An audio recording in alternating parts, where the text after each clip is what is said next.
Hi, my name is Brandon Allison, and I'm a first-year architecture student, and this is my Bounding Box final review.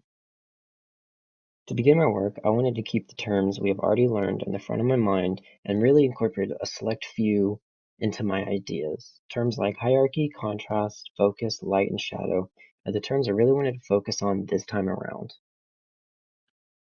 To begin our journey, we were asked to learn contour drawing, using different types of media and exploring the relationships between position, form, space, volume, and contour. In this assignment, we were getting the perfect introduction to what's coming down the road. The act of physically manifesting our drawings and creating a contour model through wire was the next task, and this laid the groundwork to our final bounding box. Both drawing and experimenting with light source to create a shadow that's compelling is no easy task. I think this, along with physically building the contour hand, was the most impactful thing we did in the beginning of our project. Light, shadow, form, and space all have to be considered every step of the way, and to me, that's not something that's easily done.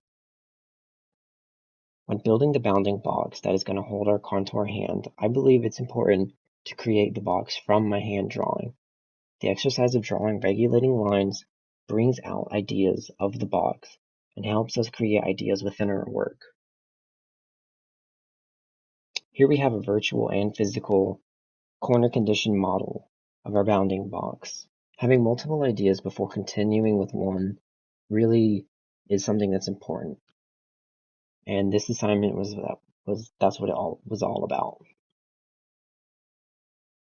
After deciding what corner condition works for me, I created the rough draft of my full bounding box. Here is a front, top, side, and perspective view. This is a 12-step breakdown of my model. This helps me and others see how my bounding box would be built. And here's a GIF of that breakdown. A GIF really gives a good visual reference to see how this model would be built. After reviewing my regulating lines, I have created the virtual and physical model of my bounding box. With the GIF and the breakdown of the 12 steps, all of that work before we did this really helped us build this seamlessly. And this is the plan of my bounding box. I have two sectionals, a top view, and a front view.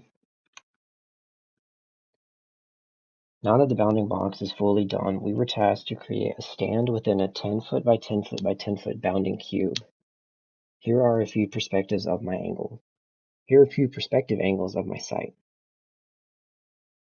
This first one here gives a more of a front view, and you can see the scale of the person and how high up my stand really is. The scale of the person is about 5.5 feet, so it's about waist height for the average person. And you can also see how my